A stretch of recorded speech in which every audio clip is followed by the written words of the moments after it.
has acted as a full country. Good afternoon, everyone. I am Ayan Mohamed Noor. Today we have a debate, and the motion is: should Somaliland be guaranteed independence from Somalia? Which means the proposition side are going to say Somaliland should be a country alone, while the opposition are going to disagree with that. So let's get started with our debate. Let me start with the first person who is from the proposition side, Honorable Husni Abdulwali. Good evening, everyone. My name is Husni Abdul from Yemen, and I am strongly proposing the motion which says should Somaliland be granted independence in Somalia.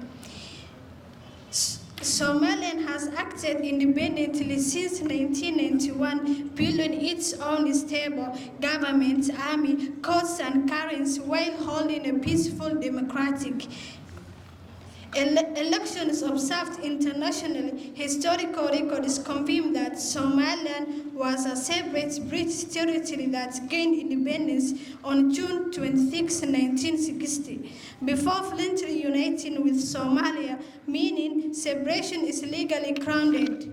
Studies from regional analysis shows that Somaliland is for more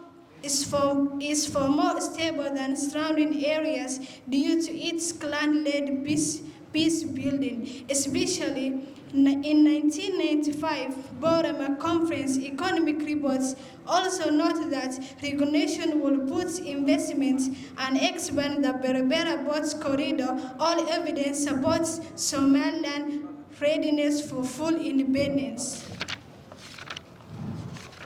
As Somali proverb says, Nawada wa naslenuko, peace must be carefully nurtured. Today we did not speak to divide, but to recognize what has already been created. Somaliland has lived like a country, now it seeks to be named as one. My first point, Somaliland has already functioned independently for 30 years.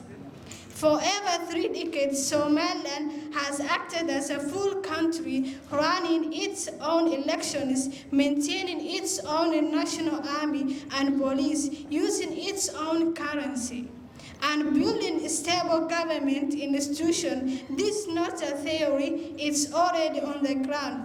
The evidence shows that Somaliland did not collapse during Somalia's hardest years. Instead, it stood firm and governed itself with order and discipline. This proves political majority and readiness for recognition. As the proverb says, "Get will be good." As a Somali proverb says, "Get will be good kiss ay uhada." Every camel returns to its own resting place. Somaliland has already chosen and its resting place self-rule. My second point. Somaliland and Somalia were originally separate countries. Somaliland was once a British Somaliland and Somalia was Italian Somalia, which means Somaliland was colonized British and Somalia was colonized Italian. These were two independent states that voluntarily united in 1960. The union was not forced, and therefore ending is not illegal or strange. If two nations join by agreement, then they can separate by agreement, especially if the union failed to bring equality or harmony. History supports their claim. My third point, my last point, the people clearly support independence. The union of the people is the heartbeat of a nation. Elections, referendums, and public demonstration have consistently shown overwhelming support for independence. This is not a political demand from leaders, it's a collective desire from citizens. International law supports this right under the principle of self-determination. As a country must repeat its will of the people is the truth of the land. Their truth has been loud for decades and they want statehood. My conclusion, in the end, Somaliland's journey is a story of resilience. vision, and self-determination. It has governed, defended, and grown itself for decades. Independence is not a new experiment in its continuation of what has already been lived. As the Somali proverb remains as hadal wali heriya haqna lama duugo. Words may be twisted, but truth cannot be buried.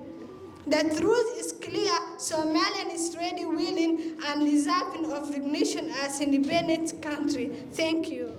Thank you, Honorable Husni, for educating the people that Somaliland and Somalia, before they were two different countries, whereby Somalia was known as Italian Somalia and Somaliland was known as British Somalia.